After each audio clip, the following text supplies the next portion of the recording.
नमस्कार दोस्तों, मैं विकास खेल ढाबा के साथ इस वीडियो श्रृंखला में आज बात कर रहे हैं दुनिया के सबसे महंगे खेल फुटबॉल की, और फुटबॉल के उन खिलाड़ियों की जो कभी सपना देखते थे रोनाल्डो मेसी की तरह बनने की, हैसियत उनकी तरह बनाने की, लेकिन आज दिहाड़ी करने को मजबूर हैं।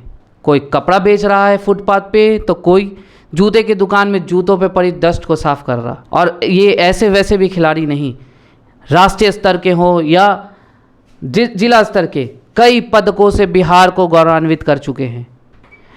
अपने खेल कौशल से ये बिहार सरकार से सम्मान भी पा चुके हैं, लेकिन इनके सपनों को उस समय निराशा लग गई जब सरकार द्वारा चलाई जा रही स्कीम या सरकार के द्वारा कही जा रही ये आश्वासन जुबानी बातें बन के रह गई। खिलाड़ियों को ये आश्वासन मिला था कि मेडल लाओ, नौकरी पाओ, ये कब के ख़त्म हो गई।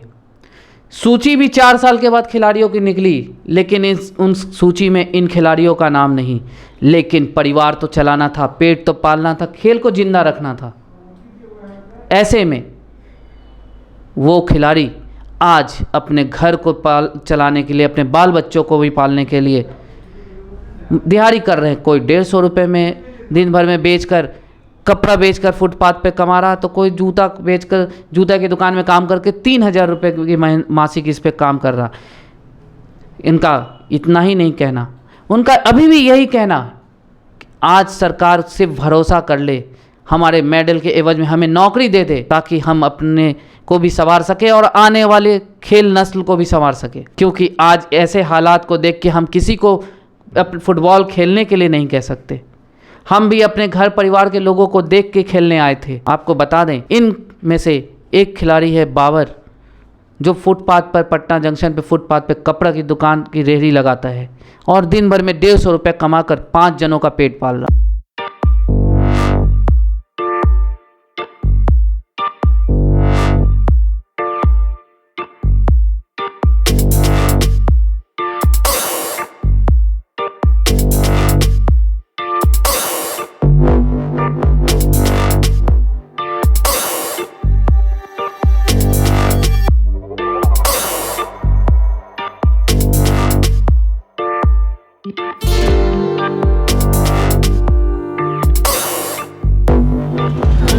कई नेशनल खेले आपने, बिहार को एक अपना प्रतिनिधित्व किया, लेकिन कहाँ पे आपको हार का सामना करना पड़ा? सबसे पहले तो आपका बहुत बहुत धन्यवाद सर कि आपने मेरे खिलाड़ी के बारे में सोचा आप। और ये बिहार सरकार की चूक हुई है सर। बिहार सरकार द्वारा ये घोषणा की गई थी कि राज्य के लिए मेडल लाओ और नौकरी पाओ, लेकिन मेडल लाने के बाद भी आज तक मुझे नौकरी नहीं मिली।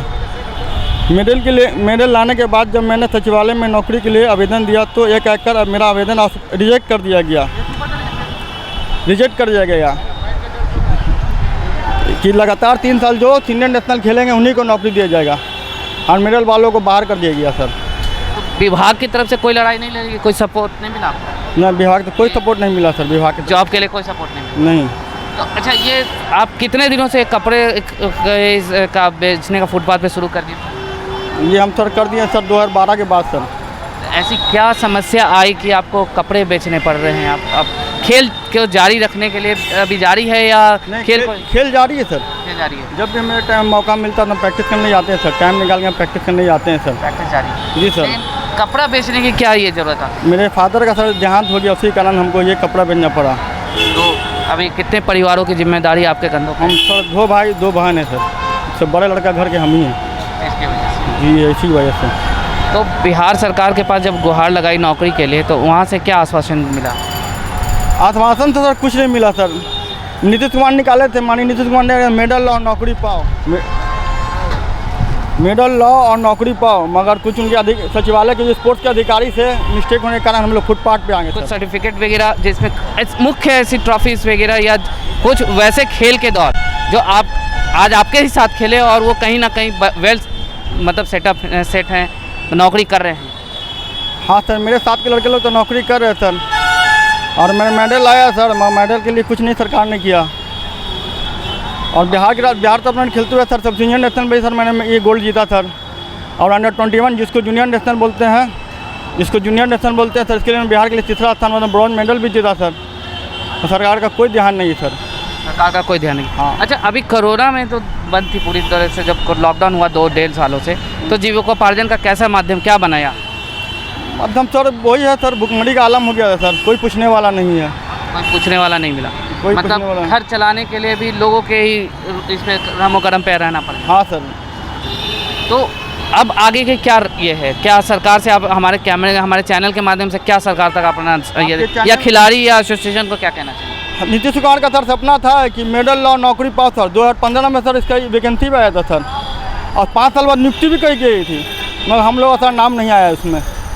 नाम नहीं आया। तो जैसे कि अभी जो ये मतलब चल रहा कल, अभी जैसे यहाँ भी अभ्यर्थियों ने हंगामा किया, तो खिलाड़ी ऐसे अपने मांगों के लिए लेके क्यों नहीं मैदान में उतरते? कभी अपने दरवाज़ा चोट क्यों नहीं देते? नहीं, दरवाजा मैंने बहुत खटखटाया सर।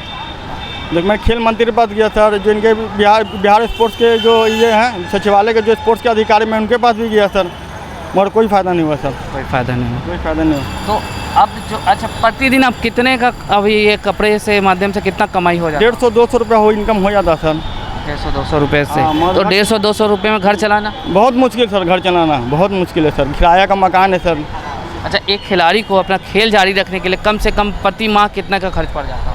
प्रति माह खर्च कम से कम 5,000 पड़ा था डाइट वाइट में सर। 5,000 का डाइट पड़ता है। तो 150 घर चलाएंगे या खेल, तो ये तो समस्या आम बात बन जाती है खिलाड़ियों के लिए। तो लेकिन आज जो सरकार आपके साथ कर रही है, हाँ, ये हर खिलाड़ी का कहना है कि हम लोग बेरोज़गार, तो आज इन सर्टिफिकेट को लेकर विभाग या एसोसिएशन क्या कहता है कि आपके साथ के लोगों का क्या कहना है कि कैसे मतलब रोज़गार के लिए दिलाएं? ये सर बिहार सचिवालय स्पोर्ट्स के कुछ कर्मचारी से मिस्टेक के कारण सर हम लोग आज फुटपाथ पे आ गए सर। अच्छा, अन्य क्या समस्याएं और भी उठानी पड़ जाती है? जिस जगह पर अगर फुटपाथ पे आज बेच रहे हैं, एक स्थायी दुकान नहीं है, इसके अलावा भी कई समस्याएं आती रहती हैं, तो वो ऐसे कौन कौन सी समस्याओं का अभी सामना आपको करना पड़ रहा है? बहुत सा समस्या है सर, बहुत सा समस्या है सर। जैसे खेलने के लिए हम लोग मैदान में नहीं है सर, सबसे बड़ा समस्या यही हम लोग पास है। पटना के अंदर खेलने के मैदान में नहीं है। ये तो मैदान की बात नहीं, मैंने जीविकोपार्जन पे पूछा कि क्या जो आप आज दुकान लगाए हैं, लॉकडाउन में पूरा बंद रहा, आज अगर लग भी गया है तो अभी खोलने अल्टरनेट डे खोलने का शायद व्यवस्था है कि डेली इस पे, तो कैसे मतलब अपने को खेल और घर को संभाल रहे हैं? बहुत मुश्किल से चल रहा है सर। पहले तो आदमी सर परिवार देखेगा सर। परिवार में 2 भाई 2 बहन हैं, हमसे सब छोटा है सर। पहले तो माँ को देखना है सर, माँ का बीमार रहती हैं, फादर का देहांत हो गया है। मतलब परिवार की पूरी जवाबदेही है। हाँ हाँ सर। चाहते हैं कि मेरी आवाज़ को सर माननीय मुख्यमंत्री नीतीश कुमार के पास पहुँचाया जाए, हमारे डिप्टी सीएम उनके पास पहुँचाया जाए, हम बिहार राज्य खेल मंत्री उनके पास पहुँचाया जाए सर। और अपने खेल को सिर्फ इसलिए ज़िंदा रखा है कि कभी तो कभी उसकी भी सुबह होगी। तो वहीं नादिर परवेज़ कब जूते की दुकान में रखे जूतों पे पड़ने वाले डस्टों को साफ़ करते हैं, और उसके एवज में उन्हें मिलता कितना है?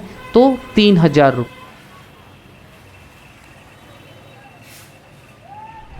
नसीर जी, फुटबॉल की तरफ कैसे आने का मन है? फुटबॉल की तरफ देखिए, मेरा ख़ानदान समझिए कि इसमें फ़ुटबॉल में ढला हुआ था। हम लोग बचपन से ही फ़ुटबॉल में एक लगाव है, एक पैशन हम लोग का, एक जज्बा होता है कि नहीं फ़ुटबॉल खेलना ही। तो हम लोग पूरा फैमिली फ़ुटबॉल खेले हैं, भैया पापा मामा सब फुटबॉल खेले हैं। तो एक रुचि हमको हुआ, चलो हम भी फुटबॉल खेलते हैं, क्योंकि हम लोग बहुत अच्छे मतलब पैसे वाले घर से नहीं हैं, ठीक है ना। तो हम लोग इसको ही चूज़ किए क्योंकि इसमें ज़्यादा खर्चा नहीं होता है इस फुटबॉल में। कभी हुआ था, कभी किसी से हम लोग खेलने का सामान मांग लिया, जूता वूता मांग लिया, उससे खेलते था। और क्रिकेट में हम लोग इतना नहीं था क्योंकि क्रिकेट में ज़्यादा पैसा खर्चा होता है, वो सब हम लोग बेयर नहीं कर सकते थे। तो हम लोग का मेरा एक ओपिनियन बना, चलो हम फुटबॉल ही खेलते हैं। अच्छा, जैसे फुटबॉल जब खेलना शुरू किया उस समय क्या उम्र रही थी? उस समय अंडर 14, हाँ अंडर 14। तो उस समय हाई स्कूल का भी दौर होता है बच्चों का, जो 14 साल। तो खेल और पढ़ाई को कैसे एडजस्ट किया? उस समय हम लोग शाम में खेलते थे, स्कूल से आते थे ना, तो शाम में अपने फील्ड सामने कॉलेज स्कूल फील्ड में खाली पर खेलते थे हम लोग, बच्चों से मिलकर खेलते थे हम लोग। तो हम लोग उसी में खेलते कि हम फिर साइंस कॉलेज में प्रैक्टिस होता था। शत्रुघ्न सर हम लोग के जो कोच हैं, जो हम लोग गुरु हैं, आज उन्हीं की बदौलत हम लोग जो भी खेल रहे हैं पटना में, बिहार में, जहाँ भी नेशनल खेला, उन्हीं के बदौलत। एक नंद किशोर प्रसाद हैं, साई कोच हैं, वही कोच हम लोग हैं, उन लोगों के बदौलत। तो वो लोग साइंस कॉलेज में प्रैक्टिस होता था, कोचिंग, सॉकर कोचिंग सेंटर एक था, संस्था। तो हमको कोई आदमी बोला कि वहाँ जा खेलो। ठीक है, वहाँ गए तो सर जो थे हम गए मेरे, तो ठीक है आ जाओ खेलने के लिए। तो वहाँ से प्रैक्टिस स्टार्ट किया हम, 98 से स्टार्ट किया हम लोग खेलना। अच्छा, जैसे अन्य राज्यों में गए खेलने के लिए या अन्य राज्यों की टीमें आई, तो वहाँ के प्लेयर्स और अपने प्लेयर्स की सुविधाओं को देखकर कैसा क्या ये हो रहा था कि कहाँ क्या कमी दिखती है? फैसिलिटीज़ तो नहीं है, प्रतिभा बहुत है हमारे इसमें, फैसिलिटीज़ नहीं है। जैसे कि हम लोग जाते थे तो किसी अदर स्टेट को देखते थे कि उसका पूरा फुल किट, पूरा ट्रैक सूट, जूता, जर्सी, बैग, सब कुछ के साथ था, खेलने के लिए रहता था। हम लोग के पास सिर्फ खेलने का सामान रहता था और टी शर्ट और गंजी निक्कर रहता था खेलने का, उसी में। तो हम लोग देख के बोलते थे बताइए अदर स्टेट में इतना फैसिलिटी है, वहाँ इतना मिल रहा है, हम लोग क्यों नहीं मिल रहा, ये सब सोचते थे हम लोग। अभी आपने कहा कि फैमिली मेम्बर्स हैं, तो क्या उन लोगों को नौकरी वगैरह खेल से मिली? नहीं, किसी को नहीं मिली। तो फिर कैसे ये खेल के कि नहीं हम कंटिन्यू हम ये रखेंगे? एक हमको एक उम्मीद हुआ हमको, और जितना हम अपने घर में खेले हैं, अपने ख़ानदान में खेले हैं, मेरे ख़ानदान में उतना कोई नहीं खेला मेरे इतना, मतलब बढ़ चढ़ के इतना खेला जितना हम सर्टिफिकेट बटोरा समझिए कि खेल करके कोई नहीं किया उतना। अच्छा, आज लंबा समय से संघर्ष चल रही है रोज़गार के लिए, तो घर चलाने में क्या दिक्कत है और ये खेल को जारी रखने में क्या दिक्कत है? बहुत प्रॉब्लम है, बहुत दिक्कत है। हम क्या बताएं आपको, हम कि किस तरह, मतलब समझिए कि एक ज़िंदगी कट रहा है। इतना हम सोचते हैं कि हम दूसरों को क्या हम बोल रहे हैं कि तुम फुटबॉल खेलो, हम अपने आप को देखते हैं, हम बोलते तुम हमको देखो, उसको बोलते तुम हमको देखो, भाई मत खेलो फुटबॉल, बर्बाद हो जाओगे, मेरी तरह बर्बाद हो जाओगे। इतना खेलने पर भी हमको कुछ नहीं मिला, बताइए, बहुत खेला लेकिन कुछ नहीं मिला। मतलब अब आप किसी को भी खेल फुटबॉल की तरफ आकर्षित ये नहीं होने देना चाहिए, क्यों? तो आज लेकिन फुटबॉल अगर रोज़गार देता है, मिलता है, तो क्या आगे की पीढ़ी को आप फुटबॉल में लाएंगे? एकदम देना ही, क्योंकि देखिए हम लोग भी खेला तो कोई इंटरेस्ट था ना कि नहीं खेलेंगे तो हो सकता है कि नौकरी मिल जाए हम लोग को, नौकरी में। तो उसी तरह जो हम लोग को देख रहा है तो बोले कि भैया लोग खेल रहे हैं, अब भैया लोग को कुछ नहीं हुआ तो हम लोग को क्या होगा, सोचता है बहुत, ऐसा बोलता है हम लोग कि आप लोग को कुछ नहीं हुआ तो हम लोग को क्या होगा। जब अगर नौकरी नहीं मिली, आर्थिक रूप से तंगी आई, तो घर से क्या ये रहा? घर से कभी रोका नहीं गया खेलने के लिए हमको, क्योंकि हम कभी खेलते थे तो कुछ खेल कर पैसा कमा लेते थे, मतलब कहीं मैच खेलने गए तो 500-600 मिल गया तो उससे अपना पॉकेट मनी निकल रहा था। तो घर से मना नहीं हुआ खेलने के लिए, ठीक है खेलो, खेलते रहो, देखते हो, घर बोलते हैं देखो उम्मीद हो सकता है नौकरी लग जाए तुम्हारा। तो ये हम अभी एक जूते की दुकान में बैठे हैं, तो ये दुकान आपने खुद से स्टार्ट किया या यहाँ कार्य? नहीं, हम तो यहाँ कार्य कर रहे हैं। तो इससे रोज़गार, इस कारोबार से समय कैसे खेल के लिए निकालते हैं? सुबह में निकालते हैं, मॉर्निंग में। अगर कोई मैच हुआ हम लोग का तो बोल के चले जाते हैं यहाँ कि मेरा मैच है शाम में, लीग है, तो हम लोग लीग खेलने चले जाते हैं। हम तो बोल देते हैं दुकानदार को कि हम जा रहे हैं मैच खेलने के लिए। जैसे ये लॉकडाउन में अभी बंदी वगैरह रही, 1.5 साल से खेल बिहार में ऐसे भी ठप है, तो अब क्या लगता है कैसे मतलब अपने को खेल पे और इस दुकान रोज़गार पे ला रहे हैं? रोज़गार तो अभी बहुत मुश्किल हो रहा है लाने पे, लेकिन इतना बैक चले गए हम लोग ना अभी दुकानदार में कि बहुत मुश्किल हो रहा है। अभी तो खेल गांधी मैदान लगता खुला है तो उसमें धीरे धीरे हम लोग अपना अभ्यास कर रहे हैं देखिए। अच्छा, अब बिहार सरकार से अब क्या उम्मीद है? क्या लड़ाई कहाँ तक पहुँच रही है?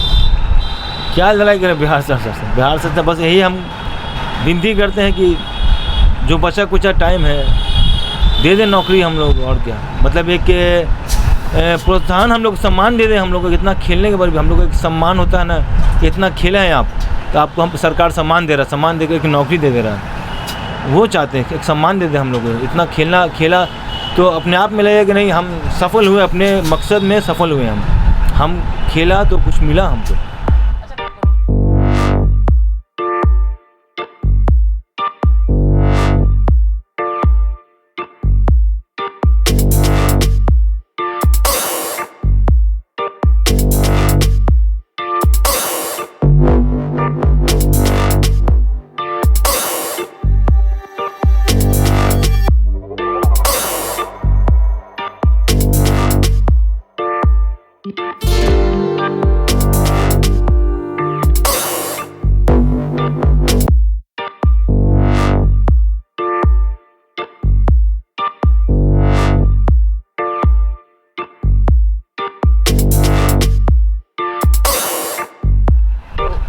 आपने सुना नादिर परवेज़ी से, इनका कहना है कि रोज़गार तो सरकार दे दे, हमने आखिर बिहार के लिए ही सब कुछ किया है, बिहार को ही समर्पित अपना जीवन कर दिया है, इस उम्मीद में कि हम कहीं ना कहीं उसके उपयोगी हों, कहीं ना कहीं अभी भी हम चाहते हैं कि उसके लिए कुछ करें।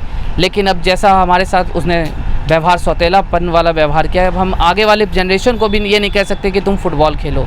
तो इनकी अपील भी है कि आगे फुटबॉल की के जीवन को, फुटबॉल को बिहार में बरकरार रखना है तो कुछ फुटबॉल की तरफ के लिए, फुटबॉल के लिए भी कुछ करें, फुटबॉल खिलाड़ियों की तरफ करें ताकि लोग आगे बढ़ सकें। उदाहरण ऐसे हैं जहां प्लेयर्स को सब सुविधाएं मिल रही हैं, सुख सुविधाएं मिल रही हैं, रोज़गार भी मिल रहा है, लेकिन आज फुटबॉल को एकदम सौतेलापन व्यवहार हो रहा है, और जबकि इसमें परिवार दर परिवार कई पीढ़ियों से खेलते चली आ रही है। तो आगे भी तो आप कह सकते हैं, और आज हिंद आवाज़ अपने खेल ढाबा के साथ ये अपील उन सब खिलाड़ियों के लिए सरकार से करता है कि कम से कम आश्वासन तो ना दें, बिहार के झंडे को बुलंद करने वालों को, खिलाड़ियों की तरफ थोड़ा ध्यान तो दे। हर तरफ कुछ ना कुछ हो रहा, तो इनके लिए क्यों नहीं। खिलाड़ियों से जब बात की तो उनका कहना था कि अभी तो हम 100-150 रुपये भी कमा लेते हैं, लेकिन कोरोना लॉकडाउन के दौरान तो हमें भूखे मरने की स्थिति आ गई थी। कैसे हम लोगों ने अपने जीवन को पड़ोसियों के सहयोग से और लोगों से मांग कर किया, जिसका कर्ज भी माथे पे आ गया, उसे चुकाएं या घर चलाएं। अभी भी रोज़गार इस अनलॉक में भी नहीं वैसा चल पाया, क्योंकि कभी भी पुलिस डंडा चला देती है अगर सड़कों पे सामान बेच रहे हो तो हमारा तो यही है कि आज मेडल भी लाकर सड़कों पर मारे फिर रहे हैं। तो सरकार से एक ही अपील है कि इन खिलाड़ियों के लिए कुछ सोचे। आगे भी हम ऐसी श्रृंखला, ऐसी तरह के खेल खिलाड़ियों की समस्याओं को लेकर आपके बीच फिर आएंगे। तब तक के लिए धन्यवाद। मैं विकास, कैमरामैन श्रवण के साथ हिंद आवाज़ और खेल ढाबा के लिए।